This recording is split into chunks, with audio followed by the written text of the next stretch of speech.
दुल्हन ने शादी के बाद किया मना, एक दर्द भरी कहानी। शादी के बाद विदाई का समय था। नेहा अपनी माँ से मिलने के बाद अपने पिता से लिपट कर रो रही थी और वहाँ मौजूद सभी लोगों की भी आंखों में आंसू थे।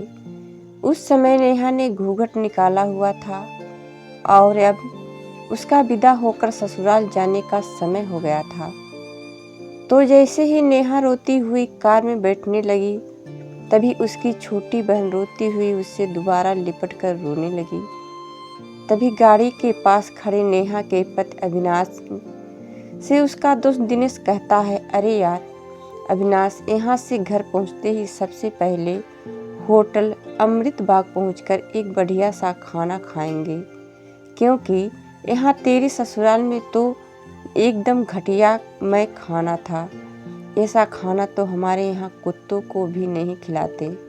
तभी साथ ही खड़े अविनाश के छोटे भाई ने भी कहा, हाँ यार, यहाँ का खाना तो एकदम बकवास था और रसमलाई में तो रस ही नहीं था। ये कहते हुए वो तीनों ही जोर जोर से हंस रहे थे। तभी नेहा के पति अविनाश ने भी अपने ससुराल वालों की मजाक उड़ाते हुए कहा कि हाँ यार, मैंने भी मजबूरी में ही यहाँ का खाना खा लिया, वरना मैं तो ऐसे खाने को तो हाथ भी नहीं लगाता। और अब पक्का हम तीनों घर पहुँचते ही होटल अमृत बाग का खाना खाएंगे। अपने पति के मुंह से ऐसी बातें सुनकर नेहा कार में बैठती बैठती रुक गई और उसने गुस्से में सबके सामने अपना घूंघट हटाते हुए कार के दरवाजे को जोर से बंद किया और आंखों में आंसू लिए नेहा अपने पिताजी के पास चली गई और उनका हाथ पकड़कर उनसे ये कहा कि पिताजी, मैं ससुराल नहीं जाऊंगी, मुझे ये रिश्ता बिल्कुल मंजूर नहीं है।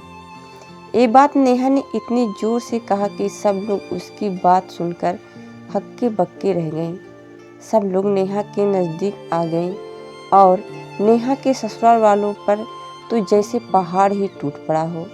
वजह क्या थी, ये किसी को भी समझ नहीं आ रहा था। तभी नेहा के ससुर राधे श्याम जी ने आगे बढ़कर नेहा से पूछा कि नेहा बेटी, बात क्या है? तुम अचानक ही शादी होने के बाद अपनी विदाई होने के समय यूं शादी को नामंजूर कर रही हो? तभी नेहा कुछ देर चुप रहने के बाद अपनी आंखों में आंसू लिए अपने ससुर से बोली कि बाबूजी, आपको पता है मेरे माता पिता ने अपने सभी सपनों को मार कर हम सभी बहनों को इतना पढ़ाया लिखाया और काबिल बनाया, और आप जानते हैं कि एक बाप के लिए उसकी बेटी क्या मायने रखती है। वैसे आप और आपका बेटा कभी नहीं जान सकते, क्योंकि बाबूजी आपके घर में तो कोई बेटी ही नहीं, और आप जानते हैं मेरी शादी में आने वाले बारातियों के लिए खाने पीने की एक भी कमी न रह जाए, इसलिए मेरे पिताजी पिछले 3 महीने से रात को 2 से 3 बजे तक जागकर मेरी माँ के साथ एक योजना बनाते थे कि रसोइया कौन होगा और खाने में बारातियों के लिए किस किस तरह का खाना बनवाना है और बारातियों को कहाँ बिठाना है, ताकि कहीं किसी को बुरा न लग जाए। और शायद आप नहीं जानते कि मेरी माँ ने पिछले 1 साल से एक भी नई साड़ी नहीं खरीदी, क्योंकि मेरी शादी में पैसों की कोई कमी न हो जाए। और आज भी मेरी शादी में भी मेरी माँ मेरी बड़ी बहन की साड़ी पहनकर खड़ी है।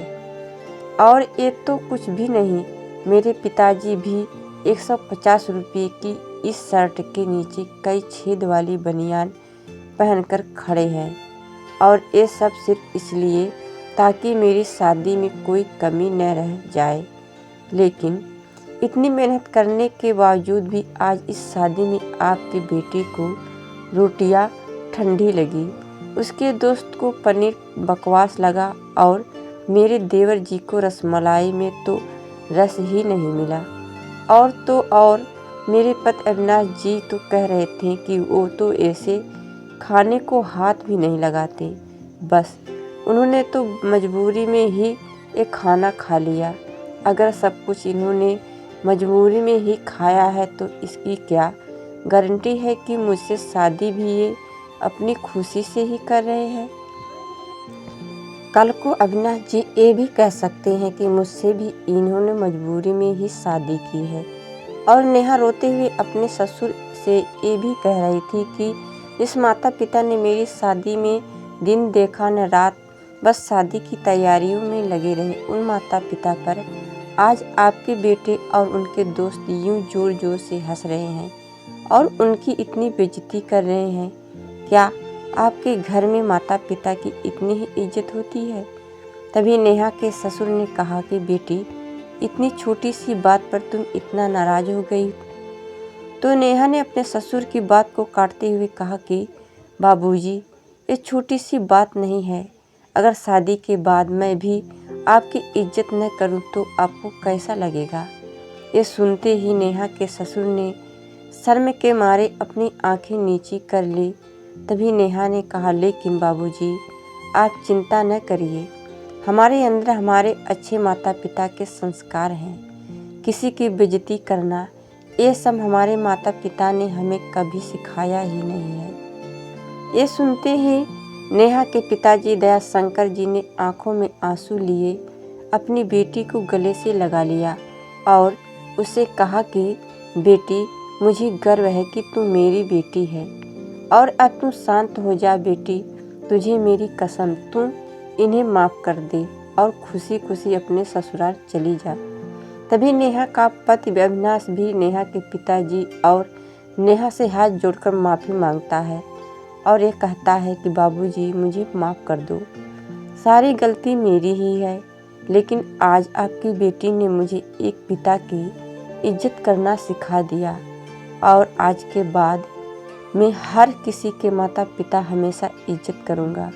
उसी वक्त नेहा के ससुर राधेश्याम जी भी आगे आकर अपनी बहू नेहा के सर पर हाथ रखकर कहते हैं कि मैं तो बहू लेने आया था, लेकिन ईश्वर बहुत कृपालु है, उसने मुझे बहू के रूप में एक बेटी दे दी है और वो भी इतनी अच्छे संस्कार वाली, जो कि माता पिता का भी इतना सम्मान करती है। और अब बेटी, मेरे कहने से इन नालायकों को भी माफ़ कर दे, मैं हाथ जोड़ता हूँ तेरे सामने।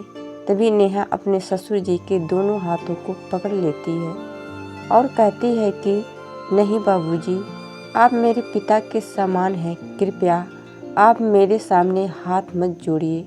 तभी नेहा के पिताजी दया शंकर जी से भी कहते हैं कि समधी जी, आप मेरी बेटी के सामने हाथ जोड़कर कृपया हमें शर्मिंदा मत कीजिए।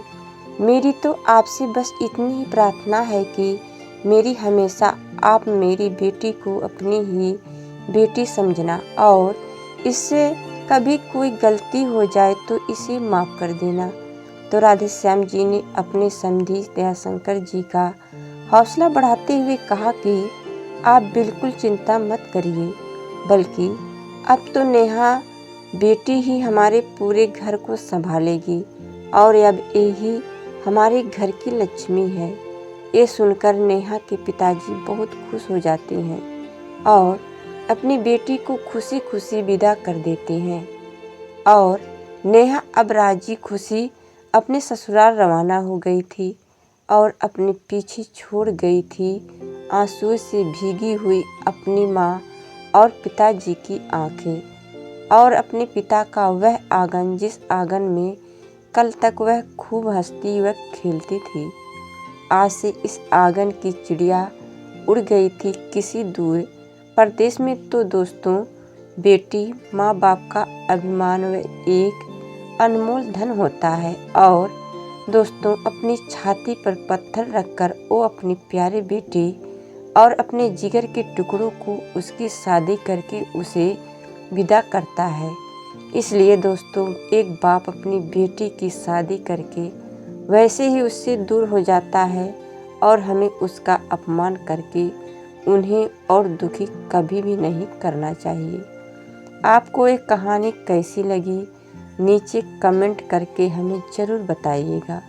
अगर आपको एक कहानी पसंद आई हो तो अपने दोस्तों के साथ ज़रूर शेयर करें और ऐसी ही प्यारी कहानियाँ सुनने के लिए हमारे YouTube चैनल से जुड़ें।